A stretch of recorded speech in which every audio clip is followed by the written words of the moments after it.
استخارے کی دعا چھپی مل جاتی ہے وہ لے لو، چونکہ لمبی دعا ہے تم یاد نہیں کر سکو گے۔ آج کل تو ایسے پیر بھی میں نے سنا ہے نکلے ہیں، مجھے ملے تو نہیں، سنا ہے میں نے، وہ ٹی وی پہ بیٹھے ہوتے ہیں، ٹیلی فون نمبر کھلے ہوتے ہیں کہ جی اس ٹیلی فون پہ آپ کی جو مشکل ہے بتائیں، ہم آپ کو استخارہ کر کے جواب دیتے ہیں۔ تو پھر آدمی بتاتے ہیں جی میں شادی کرنا چاہتا ہوں، لڑکی کا نام یہ ہے، استخارہ کر کے وہ 2 منٹ کے لیے آنکھیں بند کرتے ہیں، کہتے ہیں ہاں جی آپ کے لیے ٹھیک ہے، مبارک ہو، استخارہ آپ کر سکتے ہیں۔ شاید یہ 2 منٹی استخارہ ہم نے ابھی سنا ہے۔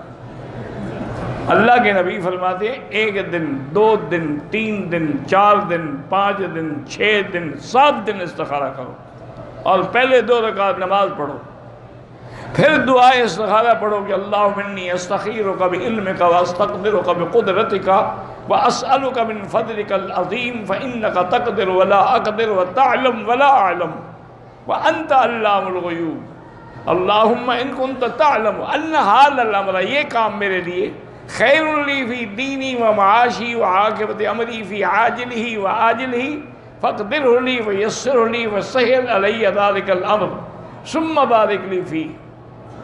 اللہم ان کنت تعلم ان ھذا الامر شر لی فی دینی و معاشی و عاقبت امری فی عاجلہ و آجلہ فاصرف عنی فاقدرہ لی الخیر حیث کان ثم رزقنی بہ۔